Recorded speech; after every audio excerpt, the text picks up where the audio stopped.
Assalamualaikum, salam Malaysia Madani. Berita pagi bersama saya Iskandar Al-Haziq. Perdana Menteri Ethiopia Dr. Abiy Ahmed Ali mengakhiri lawatan rasmi 2 hari ke Malaysia. Pesawat Ethiopian Airlines membawa Dr. Abiy dan isteri Zinash Tayachubere berlepas dari lapangan terbang antarabangsa Kuala Lumpur KLIA pada pukul 5.15 petang semalam.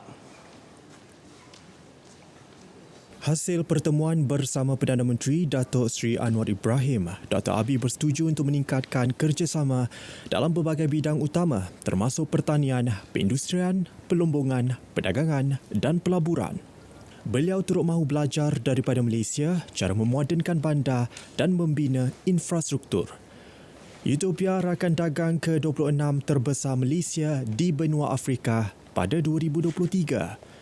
Perdagangan kedua-dua negara mencecah 446.8 juta ringgit dengan ekspor Malaysia ke Ethiopia bernilai 358.6 juta ringgit. Ia peningkatan 24.6% berbanding tahun sebelumnya. Usaha bersepadu dalam kalangan penggiat industri perhotelan perlu diperkasa sebagai persiapan menarik lebih ramai pelancong menjelang Tahun Melawat Malaysia 2026. Timbalan Perdana Menteri Datuk Seri Dr. Ahmad Zahid Hamidi menyatakan usaha itu sekaligus akan mendukung inisiatif Kementerian Pelancongan Seni dan Budaya MOTEK untuk meningkatkan imej negara. Di dalam usaha kita untuk menggamit lebih ramai inbound turis dan juga domestic turis, the second biggest income or revenue for our country is from tourism.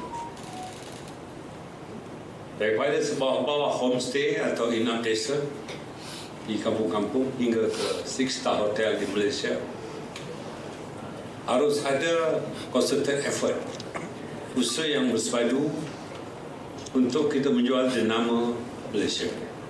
Beliau yang juga pengerusi jawatan kuasa pembangunan pelancongan Kabinet berkata demikian selepas hadir ke Majlis Pra-Pelancaran Hotel Tidur di Ibu Negara.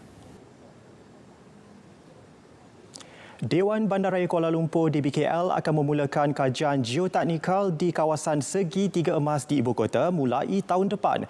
Ini adalah langkah susulan selepas insiden tanah jerlus yang berlaku di Jalan Masjid India pada Ogos lalu.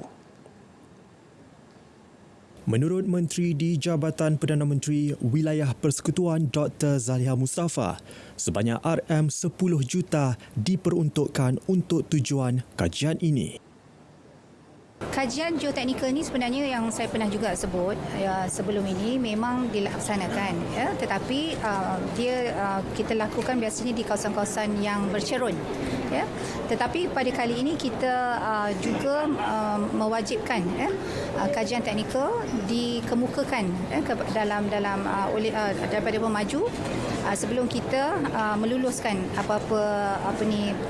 kebenaran merancang lah.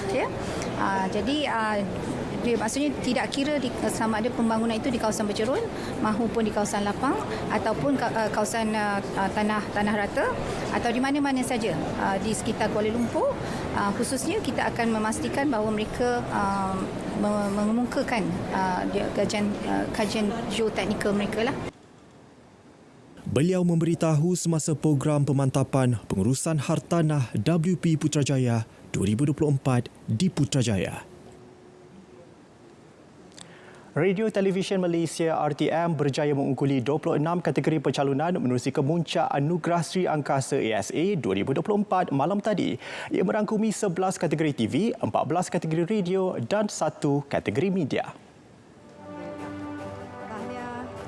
RTM menerusi drama Bahalul, terbitan swasta Azrai Fahmi yang disiarkan menerusi TV OK, membolot 3 hadiah utama termasuk drama TV terbaik. Turut diterima berupa insentif dana kandungan kreatif DKK bernilai sehingga RM200,000.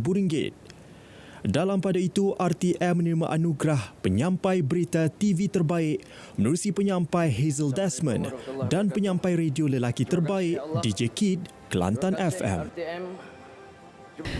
Kemenangan yang tak disangka Ini bukan kemenangan saya seorang saja, tetapi kemenangan kepada semua pasukan dan juga kru di bilik berita RTM sejak 15 tahun yang lalu.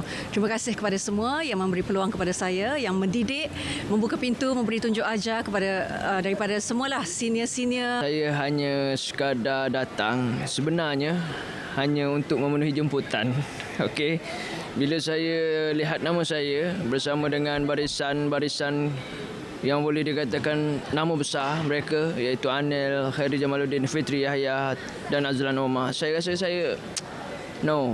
saya memang target semua mereka yang antara mereka yang menang. Saya tak ada pun. Tapi ini dia boleh dikatakan rezeki lah. Sementara itu, pelakon veteran Datuk Fauziah Nawi merangkul kategori pelakon drama radio terbaik Nursi Drama 5 Beradik Terengganu FM. Untuk juri, saya ingin mengucapkan terima kasih kerana memilih saya dan syukur Alhamdulillah, dan saya sangat berbesar hati kerana saya memenangi anugerah ini, dan saya tetap menganggap universiti pertama saya adalah RTM, teman setia anda. Turut disampaikan adalah anugerah khas iaitu anugerah khas juri dan tokoh anugerah Sri Angkasa 2024. Bertemakan kilauan prestij, citra kegemilangan, ASA kali ini menyaksikan peningkatan sehingga 17% penyertaan. Berlangsung di Pusat Konvensyen Antarabangsa Putrajaya PICC yang diserikan dengan persembahan bertenaga penyanyi tanah air Ziana Zain, Ernie Zakri, Zamani dan Aina Abdul. Sementara itu, pengarah dan pelakon veteran Othman Hafsham dinobat sebagai penerima Anugerah Tokoh Sri Angkasa 2024. Othman menerima wang tunai berjumlah RM10,000 berserta sebuah trofi ASA 2024 dan barangan kemas Habib Jewels bernilai RM30,000. Selain itu, Othman juga membawa pulang sebuah kereta Proton S70. Saya ingin merakamkan setinggi-tinggi penghargaan kepada Kementerian Komunikasi dan para juri yang telah memberikan kehormatan ini kepada saya.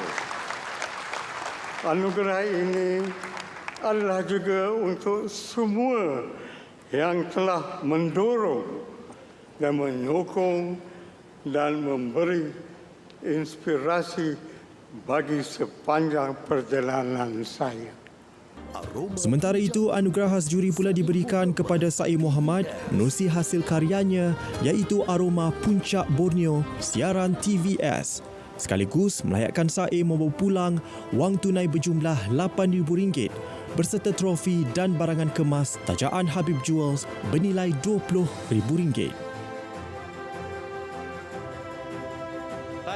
Baik, dalam pada itu, penggunaan elemen pengacara kecerdasan buatan AI dan kaedah teknologi realiti terimbuh AR berjaya menyerlahkan keunikan Malam Kemuncak Anugerah Sri Angkasa ASA tahun ini. Ketua Pengarah Penyiaran Datuk Suhaimi Sulaiman menyatakan pendekatan inovatif ini membuktikan komitmen RTM dalam menyajikan penerbitan yang bermutu tinggi kepada penonton. Ini sekaligus meletakkan RTM di kedudukan yang lebih tinggi khususnya dalam bidang penyiaran. Saya rasa inilah bukti orang di RTM ni, rakan-rakan kita di RTM ni sangat hebat, sangat berdedikasi apabila bekerja, dan apabila kita bekerja keras, bekerjasama, kita dapat produksi atau penerbitan yang bermutu tinggi yang baru kita saksikan sebentar tadi. Ya. Sekarang kita dah ada satu standard yang sangat tinggi.